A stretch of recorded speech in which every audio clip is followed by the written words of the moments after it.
Assalamualaikum warahmatullahi wabarakatuh. Perkenalkan, nama saya Wahyuniati, calon guru penggerak angkatan 9 dari SDN Tepus 1 Gunung Kidul. Pada video ini saya akan memaparkan aksi nyata modul 1.4 tentang budaya positif. Berikut adalah rancangan tindakan untuk aksi nyata saya yang meliputi latar belakang, tujuan aksi nyata, tolak ukur, lini masa tindakan, dan dukungan yang dibutuhkan. Yang pertama, latar belakang. Murid tidak suka peraturan karena selama ini jika mereka melakukan pelanggaran, maka akan mendapatkan hukuman dan cenderung akan mempermalukan dirinya. Yang kedua adalah tujuan aksi nyata. Tujuan aksi nyata ini adalah menciptakan murid yang merdeka dan disiplin diri yang kuat, yaitu dengan menumbuhkan budaya positif di sekolah dengan meyakini nilai-nilai kebajikan universal. Yang ketiga adalah tolak ukur. Tolak ukur dari aksi nyata modul 1.4 ini adalah terbentuknya keyakinan kelas melalui kegiatan kesepakatan kelas yang dilakukan wali kelas dan murid. Kemudian, murid mampu menerapkan dan menjalankan keyakinan kelas yang telah dibuat. Yang keempat adalah lini masa tindakan, yaitu dengan menghadap kepala sekolah untuk menjelaskan pentingnya penanaman budaya positif dan keyakinan kelas di sekolah, serta meminta izin untuk mendiseminasikan bersama rekan guru. Kemudian, mengumpulkan rekan guru untuk melakukan diseminasi pemahaman materi budaya positif, serta berkoordinasi dan berkolaborasi dengan wali kelas untuk membuat keyakinan kelas di kelas masing-masing.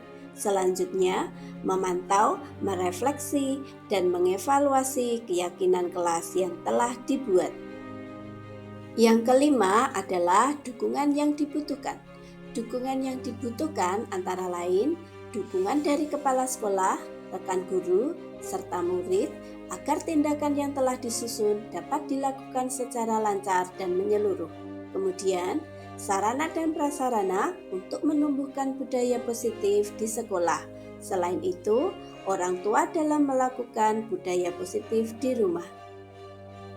Berikut adalah aksi nyata saya dalam kegiatan diseminasi pemahaman budaya positif kepada rekan guru di Sekolah Dasar Negeri Tepus 1 Tepus Gunung Kidul. Assalamualaikum warahmatullahi wabarakatuh. Selamat siang Bapak Ibu SD Tepus 1. Sebelumnya perkenalkan, nama saya Wahyuniati, calon guru penggerak angkatan yang ke-9. Sebelumnya yang terhormat Bapak Kepala Sekolah SD Negeri Tepus 1 dan Bapak Ibu Guru SD Tepus 1 dan karyawan yang saya hormati pula. Di sini saya akan memaparkan aksi nyata modul 1.4 tentang budaya positif. Pada aksi nyata budaya positif ada beberapa konsep budaya positif, diantaranya adalah perubahan paradigma belajar, yang kedua disiplin positif, yang ketiga motivasi perilaku manusia, keempat kebutuhan dasar manusia, yang kelima posisi kontrol restitusi, yang keenam keyakinan kelas, dan yang terakhir adalah segitiga restitusi. Pada pembelajaran paradigma baru, pembelajaran yang berorientasi pada penguatan kompetensi dan pengembangan sesuai dengan profil pelajar Pancasila. Seperti yang sudah kita ketahui bahwa pembelajaran paradigma baru ini sering kita kenal dengan kurikulum merdeka.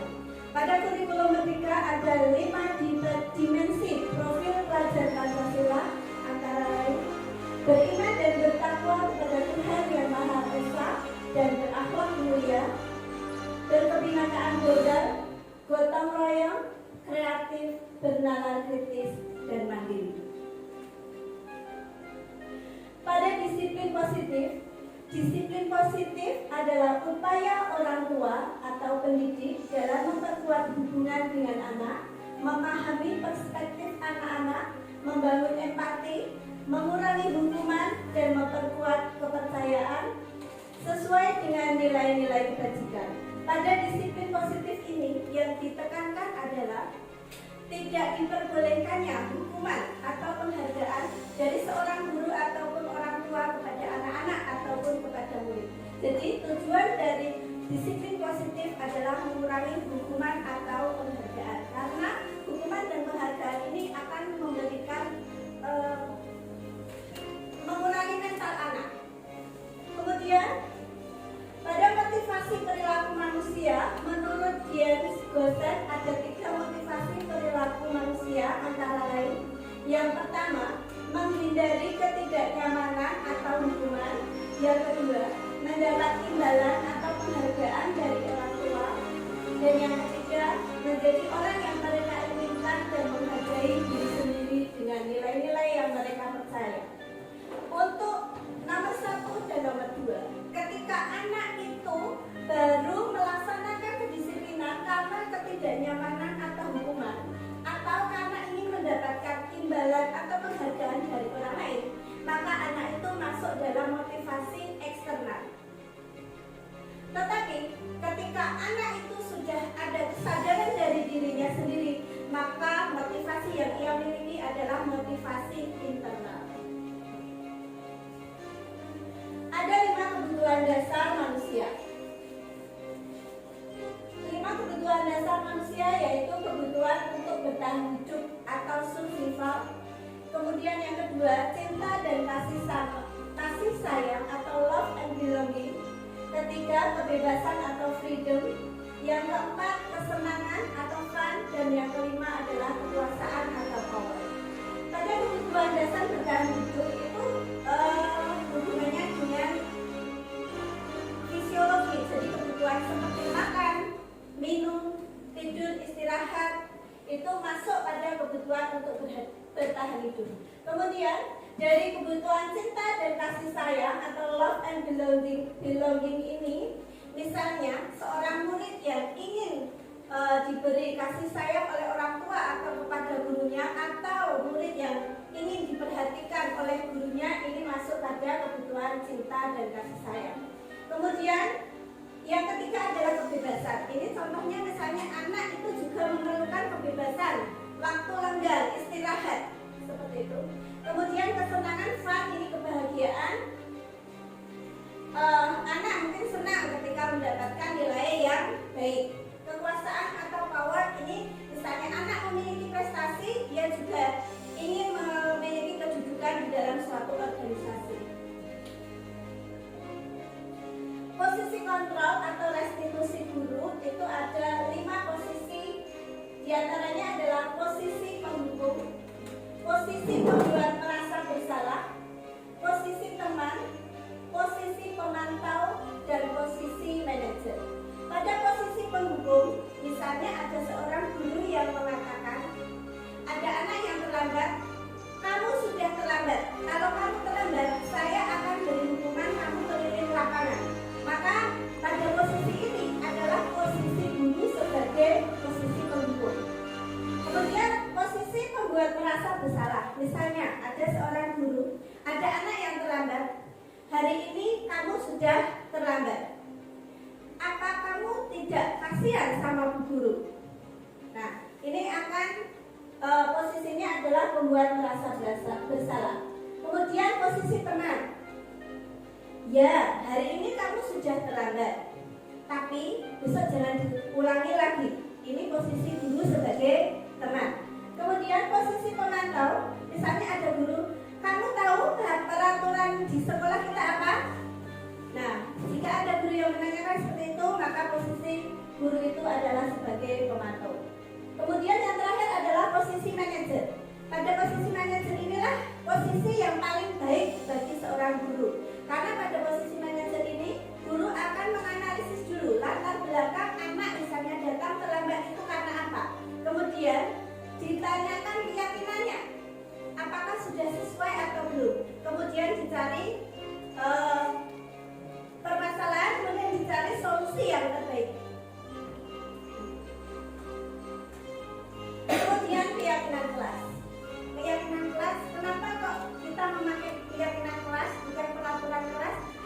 dia tidak sepakat, saya nggak bicara terus. Ini mungkin bisa menyampaikan kenapa kok kita memakai keyakinan kelas bukan peraturan kelas. Menurut Ibu gimana? Jadi untuk keyakinan kelas karena kita sesama semua warga kelas itu meyakini apa yang harus kita laksanakan aturan di kelas itu, meyakini apa yang harus kita laksanakan dalam kelas itu. Ya, berarti kesepakatan gitu gitu. Ya. Jadi kok kenapa tidak pakai peraturan kelas saja? Kenapa harus keyakinan kelas? Karena bedanya keyakinan kelas dengan peraturan kelas itu, kalau keyakinan kelas itu disepakati oleh warga kelas di situ, ada guru dan ada siswa. Nah, prosedur pembentukan keyakinan kelas yaitu yang pertama mengajak warga kelas, guru dan murid untuk berpendapat mengenai peraturan yang perlu disepakati bersama. Jadi peraturan seperti apa yang akan dijadikan keyakinan kelas ini diadakan diskusi antara guru dan murid. Kemudian mencatat semua pendapat. Ini bisa dicatat di papan tulis atau pakai sticky note. Kemudian menyusun keyakinan kelas menggunakan kalimat positif. Nah, ini yang sering kita sudah punya peraturan atau keyakinan kelas, tapi kalimatnya belum menggunakan kalimat positif. Kemudian mengevaluasi kembali pendapat yang sudah disepakati. Setelah pendapat dari anak, dari murid dan guru itu kita sepakati. Kemudian setelah sepakat, semua warga kelas mensetujui dan menandatangani keyakinan kelas. Keyakinan kelas yang sudah disepakati dan disetujui kemudian ditempel pada tempat yang mudah dilihat oleh semua warga kelas. Ini contoh perbedaan kalimat pada peraturan kelas dan keyakinan kelas. Pada peraturan kelas misalnya, dilarang datang terlambat. Maka untuk membuat keyakinan kelas bisa dibuat dengan hadir tepat waktu, sehingga anak itu tidak tampak bahwa dia itu adalah datang terlambat. Kemudian yang kedua, dilarang mengejek dan bertengkar. Maka nilai kebajikannya adalah saling menghormati dan menyayangi. Kemudian dilarang memotong pembicaraan guru. Ini sering mungkin ketika Bapak Ibu guru sedang menjelaskan materi, ada anak yang langsung memotong pembicaraan guru. Nah, untuk membuat keyakinan kelasnya misalnya bisa angkat tangan sebelum bicara. Jadi tidak langsung memotong pembicaraan guru. Dilarang mencontek. Nah, mencontek ini termasuk sifat kejujuran, nilai kebajikan dari kejujuran. Maka bisa dibuat dengan selalu bersikap jujur. Kemudian yang kelima adalah dilarang buang sampah sembarangan. Maka nilai positifnya atau disiplin positifnya bisa dibuat buang sampah pada tempatnya atau bisa diganti dengan jagalah kebersihan. Kemudian pada segitiga restitusi, proses atau ada 3 tahapan dalam segitiga restitusi didasarkan pada prinsip utama dari teori kontrol, yaitu menstabilkan identitas atau stabilis the identity. Teori kontrolnya, kita semua akan melakukan hal terbaik yang bisa kita lakukan. Kemudian yang kedua, validasi tindakan yang salah. Teori kontrolnya adalah semua perilaku memiliki alasan, bahwa semua perilaku itu ada alasannya. Yang ketiga adalah menanyakan keyakinan atau seek the belief. Kita semua itu memiliki motivasi internal. Ada 2 kasus yang saya buat prosedurnya kemarin. Kasus yang pertama itu Ines tidak terima pekerjaannya dicontek oleh Iska. Kasusnya dia marah dan menggebrak meja Iska karena tidak dapat menahan emosinya. Nah, berikutnya nanti ada video cara menyelesaikan masalah dengan menerapkan segitiga restitusi yang tahapannya adalah memvalidasi tindakan, kemudian menstabilkan identitas, kemudian validasi tindakan yang salah, dan menanyakan keyakinan. Ada video, mungkin bisa diputarkan. Tadi Ibu dilakukan di ketua kelas, ada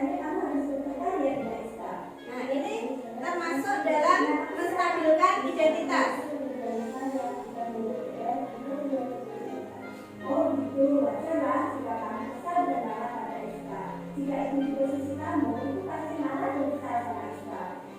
Lalu apa yang kamu lakukan terhadap Islam? Saya marah-marah di saya nanti di Islam. Saya tidak. Ini pada validasi tindakan yang salah. Jadi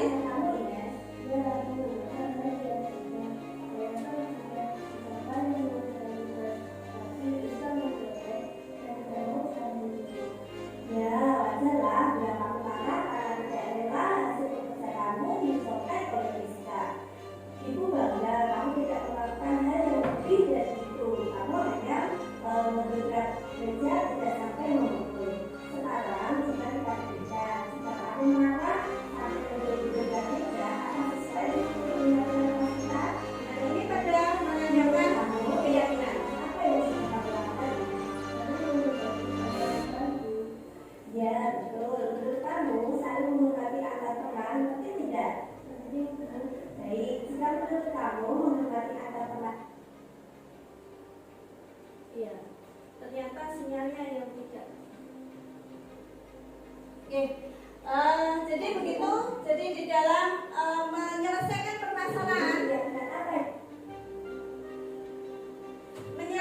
permasalahan itu harus melalui 3 tahap, yaitu dari identifikasi masalah, kemudian menstabilkan masalah tadi, kemudian yang kedua adalah validasi tindakan yang salah, dan yang ketiga adalah menanyakan keyakinan, apakah permasalahan yang dia lakukan itu sudah sesuai dengan keyakinan atau belum. Kemudian dicari solusi yang terbaik untuk menyelesaikan permasalahan.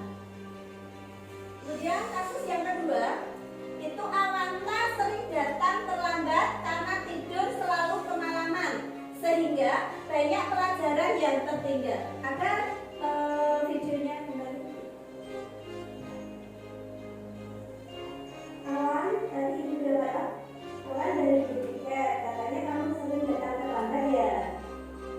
Iya benar. Ini menstabilkan. Menurut pernyataan kamu sudah datang terlambat atau banget?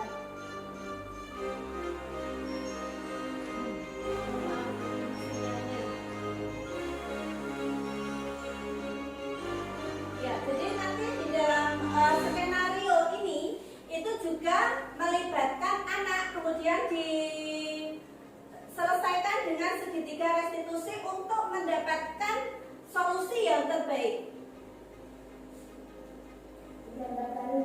Menurut kamu sering terlambat itu atau tidak? Baik Alan, berbuat kesalahan itu memang manusiawi. Setiap orang pasti pernah berbuat kesalahan. Yang terpenting kita sudah berusaha untuk memperbaikinya.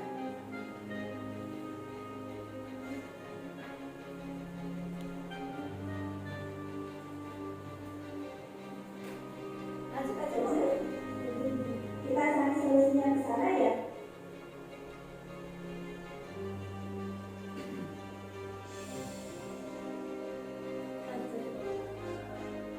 Ya, terima kasih Bapak Ibu. Jadi untuk penerapan segitiga restitusi ini nanti Bapak Ibu bisa terapkan di kelas dengan cara menggunakan kalimat yang positif, sehingga dalam menyelesaikan permasalahan itu nanti anak itu dengan kesadarannya, bahkan tanpa hukuman atau penghargaan, anak itu dengan sadar mematuhi aturan atau keyakinan yang sudah disepakati bersama. Kemudian dari hukuman ini, contoh misalnya penggunaan hukuman itu selain bisa merusak mental anak, selain karena di posisi penghukum itu guru biasanya itu menggunakan nada yang tinggi. Nah, anak itu jadi akan berpikir, aku saiki melakukan ini tidak apa-apa gitu, dan mungkin besok masih akan diulangi lagi. Kemudian kalau seperti pemantau itu nanti anak hanya melakukan, kemudian setelah melakukan dihukum sudah. Tetapi ketika menggunakan segitiga restitusi itu anak nanti tidak akan mengulangi lagi. Baik Bapak Ibu, mungkin ada yang mau menambahkan tentang keyakinan kelas. Ini untuk keyakinan kelas itu bisa nanti kita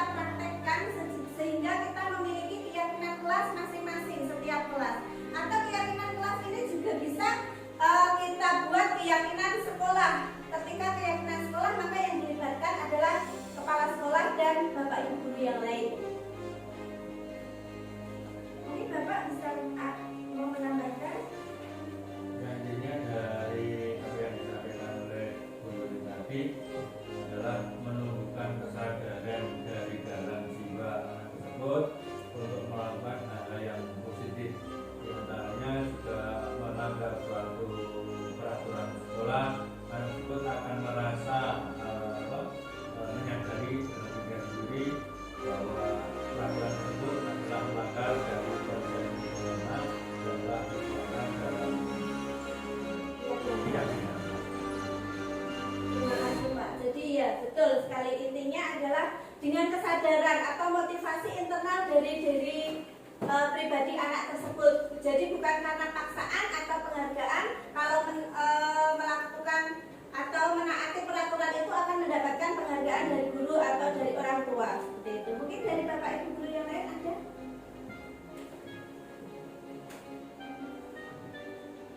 Hijau mungkin ada? Tidak? Semuanya? Tidak ada? Jika tidak ada pemaparan dari budaya positif atau aksi nyata budaya positif, saya cukupkan sekian. Banyak kesalahan saya mohon maaf. Wassalamualaikum warahmatullahi wabarakatuh. Waalaikumsalam warahmatullahi wabarakatuh. Berikut adalah penerapan pemahaman budaya positif pada murid dengan pembentukan keyakinan kelas. Assalamualaikum warahmatullahi wabarakatuh.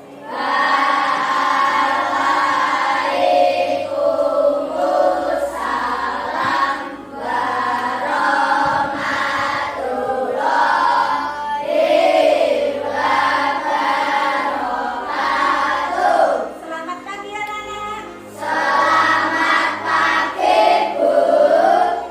Bagaimana kabarnya hari ini? Semuanya sehat? Alhamdulillah. Masih semangat hari ini? Anak-anak, hari ini kita mau buat keyakinan kelas. Ada yang tahu keyakinan kelas itu apa? Ya, kalau tidak tahu kita akan sama-sama nanti membuat keyakinan kelas. Kalau peraturan kelas tahu? Ya. Keyakinan kelas itu sama dengan peraturan kelas, tapi ada yang membedakan. Kalau peraturan misalnya dilarang membuang sampah sembarangan. Nah, kalau di keyakinan kelas nanti kita akan buat keyakinan kelasnya dalam bentuk kalimat positif. Nanti anak-anak, setiap anak membuat satu keyakinan kelas yang nanti akan kita sepakati dan akan kita laksanakan sebagai bentuk tanggung jawab kita di dalam kelas. Misalnya nanti dilarang membuang sampah sembarangan, berarti nanti keyakinan kelasnya bisa buat kalimat positif apa tadi misalnya? Membuang sampah pada tempatnya. Contoh lain misalnya kalau di peraturan kita tidak boleh mencontek, berarti nanti kalimatnya menjadi apa kalau tidak boleh mencontek misalnya? Apa Mas? Bersikap jujur. Apa peraturan apa lagi misalnya? Peraturan apa misalnya Mbak? Menjaga kebersihan. Sama, biar lingkungan kelas kita itu bersih, kita juga harus menjaga kebersihan. Misalnya lagi keyakinan kelas kita apa misalnya? Melaksanakan piket kelas. Ada hubungannya ini dengan kebersihan ya. Supaya kelas kita itu bersih, maka kita harus melaksanakan piket kelas.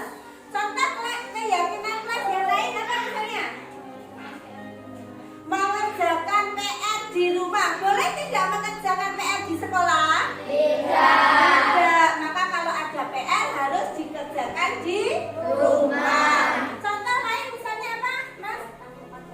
Datang tepat waktu. Ada yang kemarin terlambat ya? Maka kalau ada yang terlambat harus diusahakan datang tepat waktu. Karena datang tepat waktu itu akan menjadi kebiasaan dan kedisiplinan kita, kesadaran dari diri kita. Contoh lagi misalnya peraturan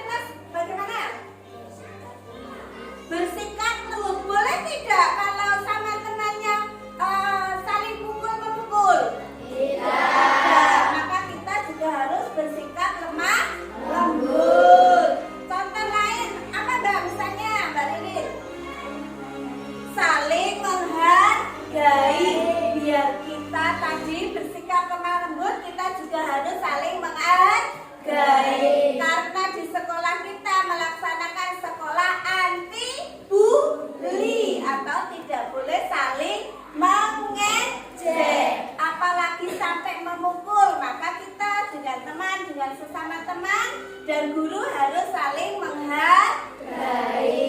Kemudian apa Mas? Aksa misalnya memakai seragam sesuai jadwal. Boleh tidak kalau misalnya pada hari Senin kita memakai seragam pramuka? Tidak. Berarti kalau misalnya hari Senin memakai seragam apa? Merah putih. Merah putih. Selasa khusus, karena di SD kita ada seragam khusus. Hari Rabu pramuka. Hari Kamis batik apa kita?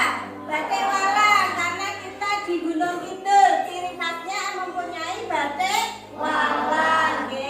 Kemudian hari Jumat ya, itu adalah keyakinan kelas yang harus kita sepakati untuk seragam. Jadi kita memakai seragam sesuai dengan aturan. Oke, mungkin ada lagi Mbak Adelta, mungkin ada? Bersikap jujur. Boleh tidak kalau kita sedang ulangan mencontek temannya? Tidak. Karena mencontek itu kebiasaan yang tidak baik ya. Maka kita harus bersikap jujur. Kalau sedang ulangan dikerjakan sendiri. Tidak hanya ulangan, misalnya kalau ada tugas harus dikerjakan sendiri. Tidak boleh mencontek temannya. Baik anak-anak, nanti Bu Guru akan bagikan stick note. Nanti kalian menuliskan satu saja keyakinan kelas yang nanti akan kita laksanakan selama 1 tahun ini, ya. Karena kalian sudah kelas 6, jadi selama 1 tahun ini nanti kalian harus mematuhi keyakinan kelas yang sudah kita sepakati. Setuju?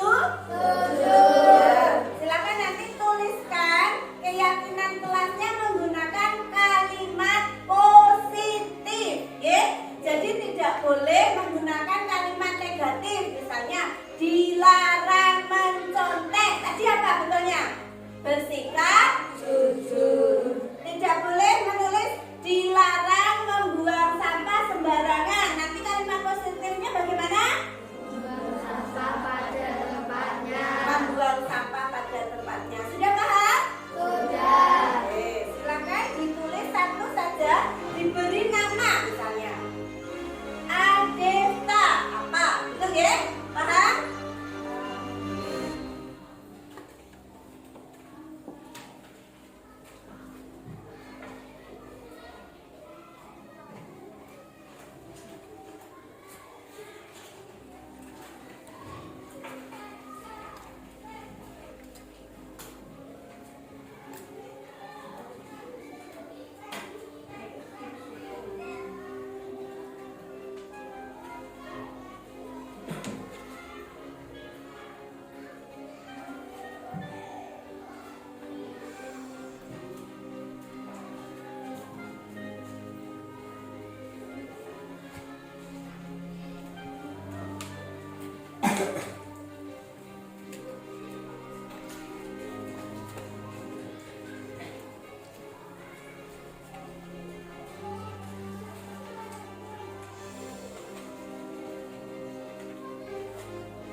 bagikan menjadi keyakinan kelas. Jadi tinggal 1, 2, 3, 4, 5, 6, 7, 8, 9, 10, 11 kesepakatan. Kalian bersedia kesepakatan yang telah kita buat menjadi keyakinan kelas kita? Setuju? Setuju. Kalau kalian setuju, kalian harus mentaati dengan sadar meyakini, karena keyakinan kelas itu harus berasal dari diri kita sendiri. Jadi kita melaksanakan itu dengan ikhlas, tidak paksaan, bukan karena hukuman atau bukan karena penghargaan. Jadi kita melaksanakannya karena kesadaran diri kita, karena berasal dari dalam diri kita bahwa itu adalah tanggung jawab kita. Jadi keyakinan kelas itu adalah tanggung jawab kita bersama. Sudah setuju? Kalau kalian setuju, kalian harus menandatangani keyakinan kelas kita. Silakan dimulai dari Mbak Adeta. Silakan tanda tangan di keyakinan kelas.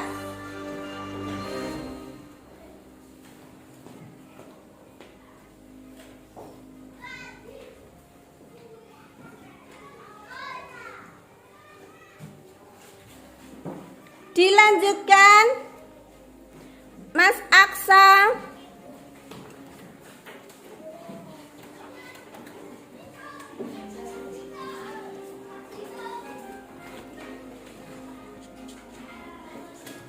Asril.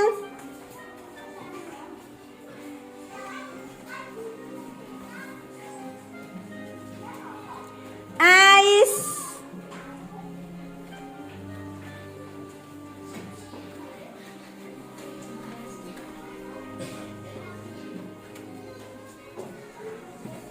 Awanta.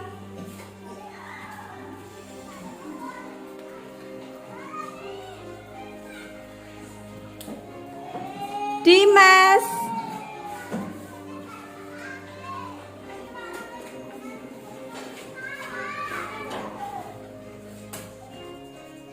Fadil.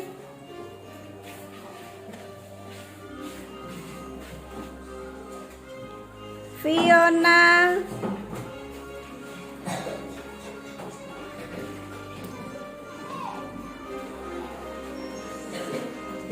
Firda.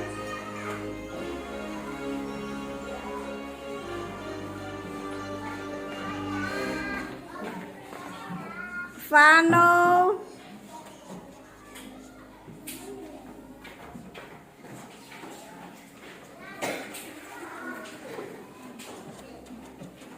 Hendy.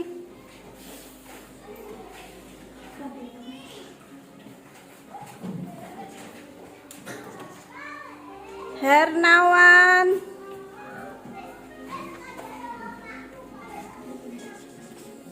Ines. Iska.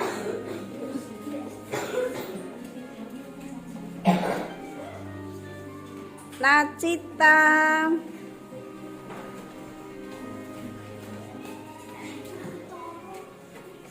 Novara.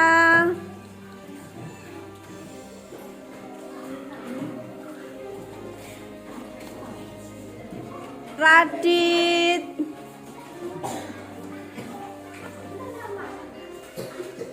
Reza.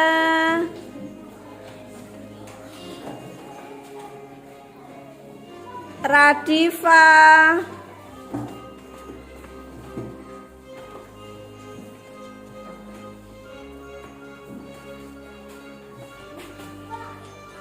Ridho.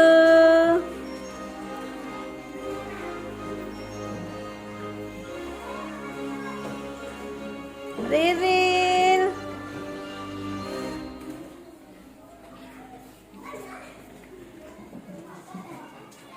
Rizka.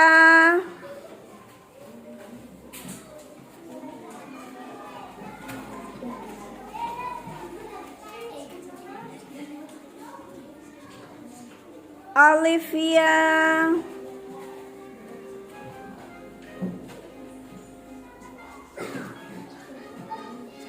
Tika,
Setelah pembentukan keyakinan kelas selesai, berikut adalah beberapa respon murid kelas 6 dari Sekolah Dasar Negeri Tepus 1 Tepus, Gunung Kidul. Assalamualaikum warahmatullahi wabarakatuh. Perkenalkan nama saya Kak Maulana. Assalamualaikum warahmatullahi wabarakatuh. Perkenalkan nama saya Novara Malika Asami. Assalamualaikum warahmatullahi wabarakatuh. Perkenalkan nama saya Wardani Fajar. Assalamualaikum warahmatullahi wabarakatuh. Perkenalkan nama saya Dita Indiana. Assalamualaikum warahmatullahi wabarakatuh. Perkenalkan nama saya Asri Maulana Fardiansyah. Assalamualaikum warahmatullahi wabarakatuh. Perkenalkan nama saya Afifah Nesa. Assalamualaikum warahmatullahi wabarakatuh. Perkenalkan nama saya Reza Jendra Sureto. Assalamualaikum warahmatullahi wabarakatuh. Perkenalkan nama saya Rizka Olivia. Assalamualaikum warahmatullahi wabarakatuh. Perkenalkan nama saya Ines Cynthia Almena. Assalamualaikum warahmatullahi wabarakatuh. Perkenalkan nama saya Nasida Muhammad. Saat mengumpulkan respon dari murid tentang pembuatan keyakinan kelas, saya bertanya kepada murid dengan pertanyaan, bagaimana perasaan kamu saat membuat keyakinan kelas? Senang sekali. Saya senang sekali. Senang sekali. Saya senang sekali membuat keyakinan kelas ini. Saya bersemangat. Saya bersemangat membuat keyakinan kelas ini. Saya senang sekali. Saya senang sekali membuat keyakinan kelas ini. Saya senang sekali membuat keyakinan kelas ini. Saya senang sekali dan bersemangat membuat keyakinan kelas ini. Pertanyaan berikutnya adalah, menurutmu, mengapa pembuatan keyakinan kelas sangat penting dilakukan? Keyakinan kelas ini sangat bermanfaat. Keyakinan kelas ini dapat membuat lebih disiplin. Keyakinan kelas ini sangat penting. Keyakinan kelas ini dapat membuat kita lebih menghargai orang lain. Keyakinan kelas ini membuat kita lebih baik lagi. Keyakinan kelas ini dapat membuat kita bersikap jujur. Keyakinan kelas ini membuat kita bertanggung jawab. Keyakinan kelas ini membuat kita bertanggung jawab. Keyakinan kelas ini dapat membuat kita bersikap jujur.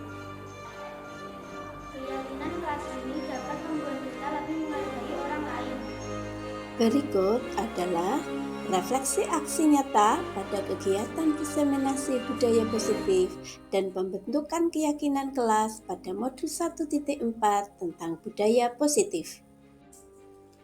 Pelaksanaan diseminasi atau penyebaran pemahaman budaya positif kepada rekan guru dilakukan pada tanggal 18 Oktober 2023 bertempat di Sekolah Dasar Negeri Tepus 1 Tepus, Kabupaten Gunung Kidul.